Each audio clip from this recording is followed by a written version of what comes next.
पप्पा पप्पा माऊचे पप्पा रात्री घरी आले नव्हते, त्यामुळे माऊला झोपेतून उठल्यावर पप्पांची आठवण झाली आणि ती पाहत होती पप्पा बाजूला नाहीये, पप्पा कुठे, म्हणून पप्पा पप्पा करून आवाज देत होती. माऊच्या गोड पिणे तर माझी दिवसाची सुरुवात पण खूप सुंदर झाली होती. जेवायचंय का? जेवती? गम आहे का पण? माऊ, ए माऊ, जेवण करती ना? पण गरम आहे ग. हो ना, गरम आहे.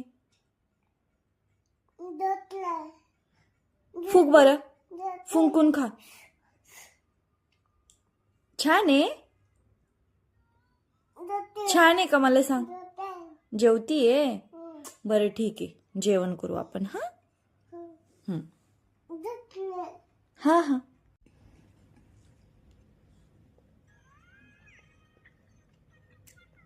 छान आहे का? छान आहे का बोल. छान आहे.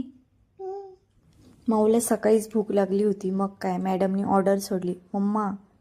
मग आमच्या छोट्या मॅडमसाठी मसाले भात बनवला आणि तिला खायला दिला. तिला विचारलं कसा झालाय, सांग तुला आवडलं का? तर छान आहे असं बोलत होती आणि छान पोट भरून तिने मसाले भात खाल्ला.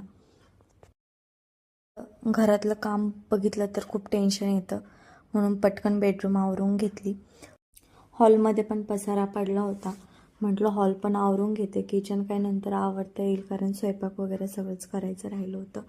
हॉल आवरून घेतला. आमच्याकडे थंडी खूपच आहे, आमच्याकडेच काय सगळीकडेच आहे, त्यामुळे सगळेजण बॉडी लोशन लावत जा, स्वतःची काळजी स्वतः घेत जा, जसे की आमच्या मॅडम घेतात. माऊसाठी मेथीची पातळ भाजी केली होती आणि चपाती बनवली होती. तिला भाजी खूप आवडली म्हणून ती भाजीच खात होती.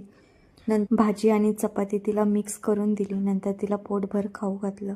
किचन माझं साफ करायचं राहिलं होतं, म्हणून किचन साफ करायला घेतलं.